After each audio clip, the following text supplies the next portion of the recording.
अरे भाई 70 साल में अगर हम कुछ नहीं करते तो आप लोकतंत्र नहीं पाते थे।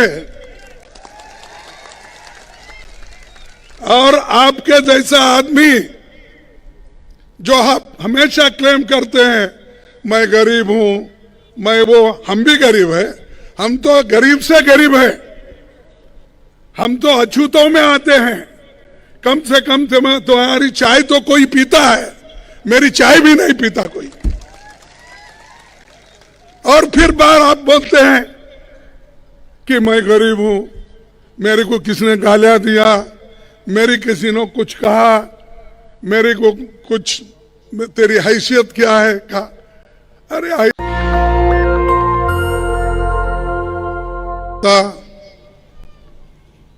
और जो मेरे आदिवासी भाई हैं, बहनें हैं और सारे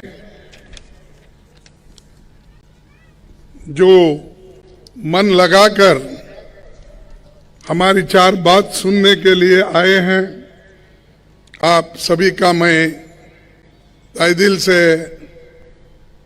स्वागत करता हूं, शुक्रिया कहता हूं, क्योंकि आप इतने धूप में आए, बैठे और हमारी बात सुन रहे हैं। भाइयों, गुजरात के लिए ही नहीं बल्कि सारे देश के लिए ये चुनाव महत्वपूर्ण है। इसलिए महत्वपूर्ण है कि आज बीजेपी सरकार यहां पर 27 साल से हुकूमत कर रही है और 27 साल में जनता की समस्या अगर हल नहीं कर सकती तो जनता को यह अधिकार बाबा साहब अंबेडकर ने अपने संविधान में दिया है, इनको 5 साल के बाद निकाल फेंकने का। तो आपको यह अधिकार है कि अच्छी सरकार को चुनने का। और हमेशा डबल इंजन सरकार की बात करते हैं यहां, वो भी प्रधानमंत्री जी। अरे ठीक है भाई, आपका डबल इंजन बहुत दिन से चल रहा है यहां, 8 साल तो आप डबल इंजन में हैं, उससे पहले भी आप सरकार में थे। अगर डबल इंजन लगाने के बाद भी अगर एक गाड़ी नहीं चलती है तो उस गाड़ी को निकाल के दूसरे नए इंजन लगाने वाले गाड़ी को लाना चाहिए। और बीच में और भी लोग आए हैं, कहीं और दिल्ली से उधर इधर से भी लोग आकर बीच में टांग मार रहे हैं। लेकिन आपको सोचना है कि जो पार्टी, कांग्रेस पार्टी इस देश को बनाई, महात्मा गांधी जी ने आजादी दिलाई, वल्लभ भाई पटेल ने देश का एकता बनाने का पूरा काम किया, नेहरू जी ने लोकतंत्र की बुनियाद डाली और उसको चलाया, और उसीलिए पूरा देश आजाद होने के बाद लोकतंत्र के अनुसार चल रहा है। उसीलिए यहां पर बहुत से जो काम हुए पहले कांग्रेस के पीरियड में, वो मजबूती के साथ हो गए। ऐसा नहीं हुआ कि आज पुल रिपेयर करे कल गिर गया, ऐसा कोई हमारा काम नहीं है। हमारा काम मजबूत है, देश को मजबूती से हम रखे हैं। फिर भी हमको पूछते हैं, खासकर मोदी जी और शाह, 70 साल में कांग्रेस ने क्या किया। अरे भाई 70 साल में अगर हम कुछ नहीं करते तो आप लोकतंत्र नहीं पाते थे। और आपके जैसा आदमी जो आप हमेशा क्लेम करते हैं मैं गरीब हूं, मैं वो, हम भी गरीब है, हम तो गरीब से गरीब है, हम तो अछूतों में आते हैं। कम से कम तुम्हारी चाय तो कोई पीता है, मेरी चाय भी नहीं पीता कोई।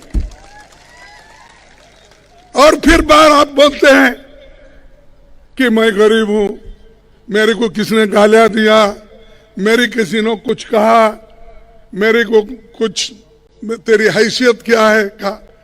अरे ऐसे बात कह कह के अगर आप सिंपैथी जमाने की कोशिश करें तो लोग अब होशियार हो गए, उतने बेवकूफ नहीं है। एक बात चलती है, एक बार अगर झूठ बोलेंगे लोग सुन लेंगे, 2 बार भी बोलेंगे तो भी सुन लेंगे। कितने बार झूठ बोलेंगे, झूठ पर झूठ, ये झूठों के सरदार है। और ऊपर से बोलते हैं ये लोग देश को लूटे कांग्रेस वाले। अरे आप तो लूट रहे हैं, गरीबों के जमीन लूट रहे हैं, आदिवासियों को जमीन नहीं दे रहे हैं। जमीन, पानी और जंगल, उसको खत्म करने वाले कौन हैं? आप अमीर लोग। और आप जिनके साथ हो, अमीरों के साथ, वो लोग हमको लूट रहे हैं। पहले उनको बोलिए। और इस देश में चंद लोग, 134 लोगों के पास इस साल 30 लाख की आमदनी बढ़ी है। 134 लाख। अब आप 84% लोगों का देखिए कहां है वो लोग, उनकी कोई आमदनी नहीं है, 27, 30, 40 ऐसा कुछ। और कुछ ना कुछ बोलते हैं। सरदार पटेल को ये लोगों ने दूर रखा। अरे सरदार पटेल, जवाहरलाल नेहरू जी, महात्मा गांधी जी ने मिलकर इस देश को आजादी दिलाई और हिफाजत से रखा। और बार बार वही कभी मैं पूछता हूं, जिस पंडित जवाहरलाल नेहरू जी का तो छोड़िए, क्योंकि वो हमेशा उनके खिलाफ बोलते हैं। कभी आरएसएस के ऑफिस में, बीजेपी के ऑफिस में वल्लभ भाई पटेल की फोटो कभी लगाए 20-30 साल पहले? कभी उनके बारे में वो कहते थे कि वो अच्छे थे? कभी नहीं। सिर्फ कांग्रेस में फूट डालने के लिए, कांग्रेस को डिवाइड करने के लिए वो ये सारी बातें बोलते हैं। कहीं अंबेडकर हमारा है, ये कहते हैं अरे अंबेडकर की फोटो तो आरएसएस दफ्तर में भी नहीं था, अभी भी नहीं है, बीजेपी के दफ्तर में नहीं था। अब वोटों के लिए उनको नमन करते हो, कहते हो अंबेडकर जी को हमने सब कुछ यहां पर क्या है, हाँ, अंबेडकर जी को ये कभी नहीं चाहे, उल्टा हमेशा उनका खिलाफ काम करने वाले वो हमको आज बोल रहे हैं कि बाबा साहब अंबेडकर के बारे में, वल्लभ भाई पटेल के बारे में, महात्मा गांधी जी के बारे में। अरे महात्मा गांधी जी को गोली से कौन मारा? उनकी जान किसने ली? बताओ किसने लिया? गोडसे ने लिया। गोडसे कौन थे? इनके सभी नजदीक के लोग थे। आरएसएस और पहले जो जनसंघ कहा जाता था या हिंदू महासभा कहा जाता था, उन्हीं के लोगों ने तो गोली से मार दिया महात्मा गांधी जी को। अब महात्मा गांधी जी के बारे में बहुत प्यार आपको आ रहा है। गांधी जी का इंसल्ट, गुजरात का, अरे गुजरात बनाने वाले भी महात्मा गांधी, गुजरात बनाने वाले भी नेहरू जी, गुजरात को बनाने वाले भी वल्लभ भाई पटेल। और मैं एक बात पूछता हूं, अगर कोई कहीं किसी सभा में आप लोगों को मोदी और शाह साहब मिले तो पूछो, क्या साहब इस गुजरात को मोरारजी देसाई ने कुछ नहीं किया, मेहता जी ने कुछ नहीं किया, और जितने लीडर गुजरात के हुए 10-20 अगर मैं गिनते जाऊं तो उन्होंने कुछ नहीं किया। इन्होंने 8 साल में सब कुछ किया या 27 साल में ही पूरा किया। अरे आप 27 साल हुकूमत करने के बावजूद भी लोग भूखे मर रहे हैं। छोटे छोटे बच्चों का हिंदुस्तान में अगर दूसरे बच्चों से कंपेयर करेंगे, सबसे कम पौष्टिक आहार कहां मिलता है तो गुजरात में। कमजोर बच्चे पैदा होते, इसके ऊपर ध्यान है, क्योंकि उन्होंने अदानी और अंबानी को मोटा बनाने में लगाया है, बच्चों की क्या ख्याल करेंगे। तो ये जो है, ये लोग हमको सिखाते हैं। मैं आंकड़ों के साथ उनको कह सकता हूं, लेकिन समय का अभाव है।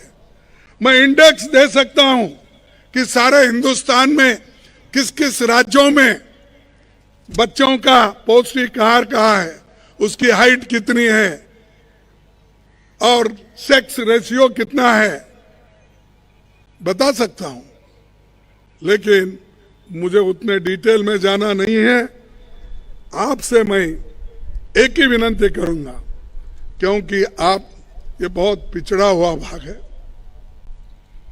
आदिवासी लोग ज्यादा रहते हैं, गरीब लोग ज्यादा रहते हैं, और खास करके हमारे युवाओं को नौकरी नहीं। मैं पूछता हूं, 27 साल हुकूमत करने के बाद 8 साल केंद्र में मोदी जी प्रधानमंत्री रहने के बावजूद यहां के युवा, उनको क्यों नौकरी नहीं मिल रही, ये सवाल मैं पूछता हूं। सरकार में 5 लाख वैकेंसीज हैं। जब सरकार में 5 लाख वैकेंसीज है तो आप भर्ती क्यों नहीं करते? अब बोल रहे हैं इलेक्शन आया, हम इतनी नौकरियां देंगे, और उसमें मोदी साहब तो खुद सर्टिफिकेट बांट रहे बच्चों को अपॉइंटमेंट के। अरे वो काम तो क्लर्क करता है हर डिपार्टमेंट का। हर डिपार्टमेंट में जो अपॉइंटमेंट ऑर्डर क्लर्क इश्यू करता है, वो काम आप कर रहे हो। देश में 30 लाख वैकेंसीज है, रेलवे हो, पोस्ट ऑफिस हो, टीचर्स के हो और पैरामिलिट्री के हो, ये सभी अगर आप हिसाब लेंगे, मैं ये हिसाब कहां से लिया? उन्हीं के पास से लिया हूं। स्टार्ड और अनस्टार्ड प्रश्न डाल के जो उत्तर आए हैं उसका पूरा टोटल करके मैं बता रहा हूं, 30 लाख वैकेंसीज देश में है। लेकिन आज 45% हमारे युवा जो 18 से 35 साल के अंदर है, उनको नौकरी नहीं है। और इन्फ्लेशन तो बढ़ रहा है।